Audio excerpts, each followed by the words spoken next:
Welcome to this edition of The Hill with April Ryan. There's a lot to talk about. Let's get right to it. Haiti's prime minister has resigned after a meeting in Jamaica of Caribbean and African leaders along with the U.S. Secretary of State, Tony Blinken.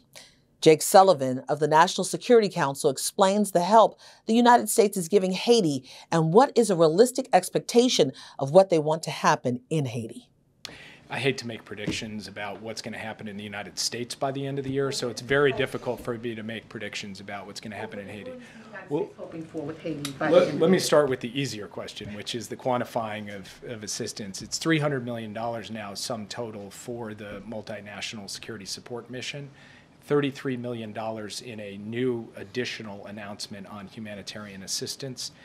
And then what we are driving toward is a transitional council that can pave the way to elections and the restoration of calm on the streets of Haiti, and then a new government that can come in alongside this multinational security support mission, enable security, and then build from there. That is what we are driving towards. Can I confidently predict that will happen? I cannot. On the ground in Haiti, the airport is overtaken by gangs, as well as most of Port-au-Prince, the capital of Haiti.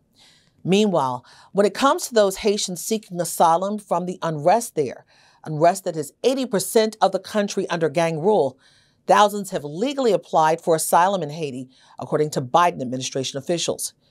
As for those who are fleeing the country on their own without any filings, they will be sent back to Haiti, the poorest country in the Western Hemisphere. Housing and Urban Development Secretary Marcia Fudge is leaving the Biden administration. Fudge has been in the post since 2021. She is leaving to take care of her elderly mother.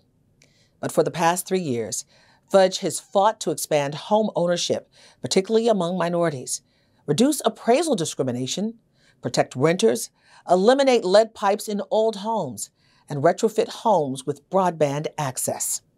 White House Press Secretary Karine Jean-Pierre speaks on Fudge's decision to leave. Her role has been instrumental. The president could not have been able to deliver in a way that he has on the economy without her. Fudge is only the second cabinet secretary to leave the administration during Biden's first term. Since the Democratic and Republican parties have all but solidified their nominees for the presidential election, the all-important political action committees are lining up behind their candidates.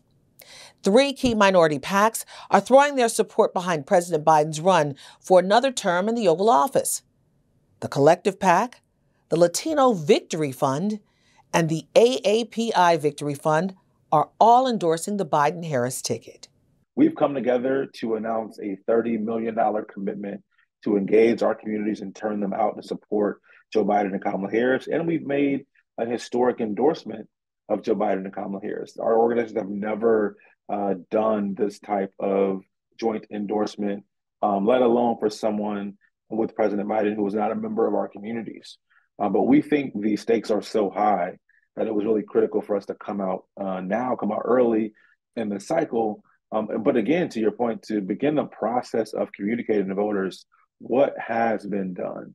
We have the receipts of what Joe Biden and Kamala Harris have done for the Black community, whether it's creating 2.6 million jobs for Black workers and achieving the lowest Black unemployment rate, to putting more Black women on the federal bench than all other presidents combined. The endorsements are major for Biden, as these 3 groups represent the largest political action committees representing communities of color. Congressman Stephen Horsford, the chair of the Congressional Black Caucus, has spoken to the Department of Education regarding Daryl George's removal from his Texas high school because of his hair. This issue goes directly to the Crown Act, passed in at least 23 states, including the state of Texas. There are also plans to reintroduce the Crown Act on Capitol Hill in the House. It is legislation that protects a person from discrimination based on hairstyle and hair texture. It was passed in the House in 2022 and stalled when the bill was blocked in the Senate. The CBC is standing on the Crown Act as they are standing by Daryl George. Now the CBC is taking action on his behalf. The Congressional Black Caucus, wants this issue addressed for Daryl immediately so that he can get his access to his full education. But broadly, this is representative of the discrimination that too many Black children are experiencing in schools all across this country. There are certain protections through the Crown Act. We want those protections enforced, and we will be following up through multiple means to hold those agencies accountable. But we really need to have a bigger conversation about why is it that this young man and how he wears his hair is more concerning than what he is learning. Dr. Ajua B. Asamoah is leading the federal effort for the Crown Act. It's not that the Crown Act is problematic, it is people's misinterpretation of what it is. Working with their attorney, Attorney Booker, in addition to Attorney Crump, I am certain that we will be victorious. Daryl will be back in the classroom where he belongs. Mom will no longer have to be concerned about her son not having access to FAPE, which is a free and appropriate public education. George and his mother were the guests of the Congressional Black Caucus at the State of the Union address of President Joe Biden. Some good news on the business front. Black contractors make up 51% of the contracting work on the main building of the Obama Foundation campus on the south side of Chicago. The new athletic center on the campus is solely constructed by minority contractors. Valerie Jarrett, the chief executive officer of the Obama Foundation, discusses this approach, an approach she hopes other nonprofits will follow. And all too often, not just in Chicago, but across the country, you'll see major projects going on with people who are working on those projects that don't reflect the rich diversity of our country. And from the very beginning, President Obama has been determined to ensure this is an inclusive project, and not just the construction, but the professional services.